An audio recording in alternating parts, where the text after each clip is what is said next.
Қайырлы күн достар. Бүгінгі сабақта Мифорг порталына акт выполненных работ жасайтын боламыз. Ол үшін біз өзіміздің аккаунтымызға кіру керек. Кірген кірмегенімізді үстіңгі оң жақта иінімізбен тексереміз. Егер иін тұрса, кіріп тұрсыздар. Егер де войти регистрация деп тұрса, онда войти кнопкасына басып, өзіміздің аккаунтымызға кіріп алу қажет. Егер де кіріп алсақ, енді акт жасау үшін бізге договоры деген батырма керек. Міне договоры деген бөлім ішінде договоры акты деген екі кнопка бар. Енді сіз бірінші рет жасап жатсаңыз, актыңыз енді жасайын деп жатсаңыз, AVR-іңізді, онда осы договоры деген батырмаға басасыздар. Басқаннан кейін бізде осы жерде отқан договорларымыз тұрады. Статусын қарайсыз, осылай утвержден болу керек. Сол договордың ішіне кіреміз. Кіргеннен кейін бізге акты деген батырма керек. Осы батырмаға басамыз. Бізде алдын, міне көрдіңіздер ме, проект болып тұр.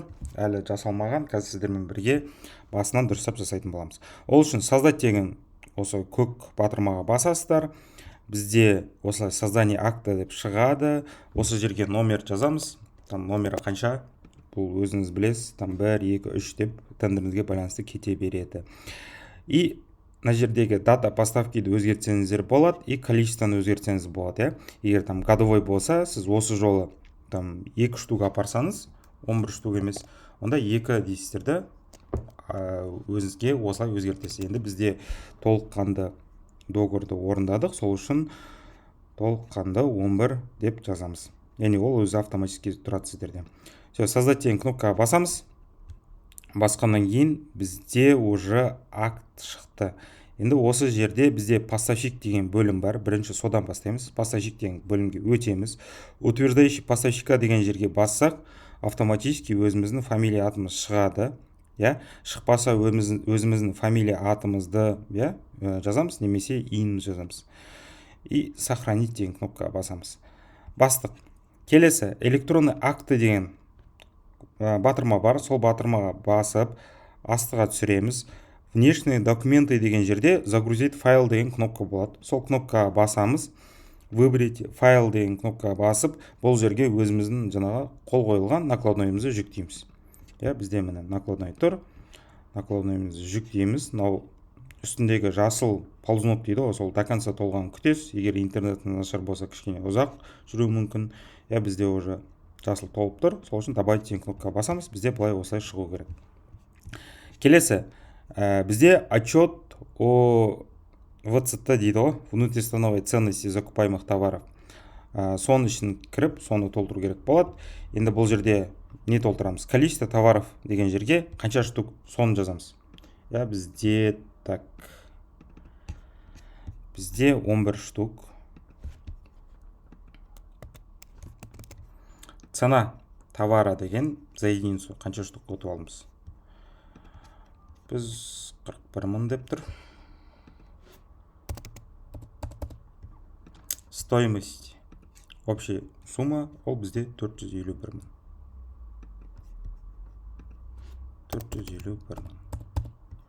Доля ВЦТ егер қараңыз. Егер де сіздің тауарыңыз Қазақстандікі болса, онда доля ВЦТ 100 болады, бірақ сіз СТКЗ сертификатын толтыру керек боласыз. Ал егер сіздің тауарыңыз басқа мемлекеттен шығатын болса, онда доля ВЦТ 0 болады сіздерде, и страна происхождения жазасыздар. Енді біздің жағдайда Китай. И итого сумма бізде 451 мың. Қайтадан общий суммамыз жазамыз. Егер де сіздің жаңағы договорыңызда біреуден көп, яғни 2, 3, 4 тауар болатын болса, мына жерде плюсикті басып, осылай жаңағыдай қанша тауарыңыз бар, сонша окошко ашып осылай жазып шығасыздар тауарларыңызды. Все, толтырдық. Сертификат СТКЗ толтырмайсыздар. Егер біздікі тауар Қазақстандық болмаса, сохранить деген кнопкаға басасыздар и сформировать деген кнопкаға басамыз. Міне бізде документ шықты. И утвердить деген сары кнопка шығады. Утвердить еттік. Келесі, бізде міне бұл жердегі логиканы түсінсеңіздер мынандай. Ең бірінші жаңағы утверждение жүреді. Утверждение шығады. Мысалға, мына жерде де утверждение тұр. Қазір оны толтырамыз. Утверждать етіп қойғаннан кейін сіздерде новый задача шығады. Ол қол қою, подписание деп тұр, көрдіңіздер ме? Біріншісі подготовка документа и утверждение, екіншісі подписание. Сол подписание кіресіздер отчеттың ішіне, и ең астында көкпенбек подписать деген кнопка шығады. Подписать деген кнопкаға басамыз, компьютер деген кнопкаға басамыз, өзіміздің ECP кілтімізді таңдаймыз, және мына жерге ECP кілтіміздің паролін жазамыз. Подписать. Все, подписать еттік. Ең астына түсіреміз, вернуться назад дегенге басамыз.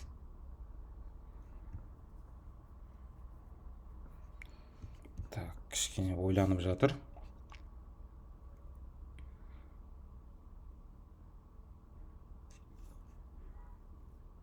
Егерде все болды. Так, осылай сіздерде задача болып шығып кетеді, қайтадан договорға басасыз, бірақ уже акты деген бөлімге өтесіз. Біздің жаңағы актымызды тауып аламыз, сол акттың ішіне кіреміз, қайтадан электронды акт дегенге басамыз. Именно қараңыздар, отчет бізде екі задачада исполнен болып шықты, екеуі де. Енді бізде акт передачи товаров толтыру керекпіз. Оған сол сөздің үстіне басасыз, бізде міне подготовка документы әлі сұр болып тұр. Осының ішіне кіреміз, кіргеннен кейін осы жерге жазу керек болады. Наименование товара. Оны накладойдан қарасаңыздар болады, шкаф для одежды, немесе былай жазсаңыздар болады. Екінші немен кіріп аласыздар, екі рет кіріп аласыздар, екі окошко ашып аласыз вкладка, и осы жерден договоры, список договорға кіресіздер. Кіргеннен кейін жаңағы договорымызға кіреміз. Осы жерде предметы договора деген бөлімге бассаңыздар, осы жерден копировать етсек болады. Наименование товара толтырамыз. Келесі, единица измерения. Дәл договордағыдай штука ма, литр ма, килограмм ба. Келесі, количество толтыру керек. Количество бізде 11. Так, 11. Цена за единицу көп жағдайда жазылмайды. Оны енді өзіңіз договорды скачать етіп қарайсыз ба, немесе протоколдан изначально қарайсыз ба, немесе накладнайдан қарайсыз ба, оны өзіңіз білесіз. Бірақ жаңағы предметі договорда ол тұрмайды, цена за единицу. Сол үшін оны бөлек қарау керек. И сумма, общая сумма бізде 451 мың. 451 мың. Все. Келесі, сумма аванса. Енді егер сіз аванс алмаған болсаңыз, сумма аванса 0 теңге болады. Ранее заактивированные суммы дегенді толтырмай кетесіз. И мына жерде өзіңіздің счетыңызды тексересіз. Егер дұрыс болса, сохранить деген кнопка басамыз, формировать деген кнопка басамыз. Мына документ кетті, и утвердить деген кнопка басамыз. Все, утвержден. Исполнено болып шықты подготовка документа. Енді келесі бізде дәл жаңағы отчет секілді бұл жақта да подпись қою керек. Подписание документаға кіресіздер, кіргеннен кейін подписать деген көк кнопка басасыз, подписать деген басасыз, компьютер дегенге басасыз, и осы жерге жаңағы ECP кілтіміздің паролін жазамыз да. ECP кілтімізбен қол қоямыз. Все. Енді қайтадан договоры деген кнопкаға басып, договоры дегенге басып, мынаның ішіне кіреміз. Электронный договор емес, акты деген кнопкаға басасыз. И бізде міне на согласование деп тұр статус. Егер на согласование болып тұрса, онда заказчикке кетті деген сөз. И оны қалай көреміз? Сол акттың ішіне кіріп, тағы былай да көз жеткізсек болады. Электронный акт дегенге кіреміз. Именно согласование документа именно сол жаңағы заказчиктің несіне аты жазылып тұр, кім оны тексереді, сол да жазылып тұр, и статусы назначено болып тұр. Яғни ол кісілер кіріп, актымызды тексеріп дұрыс болса, бізде мына жақта там жасыл жанады, и статусы уже заключен, утвержден болады. Дәл осылай Митворк порталында электронный акт выполненных работ жасалынады. Рахмет.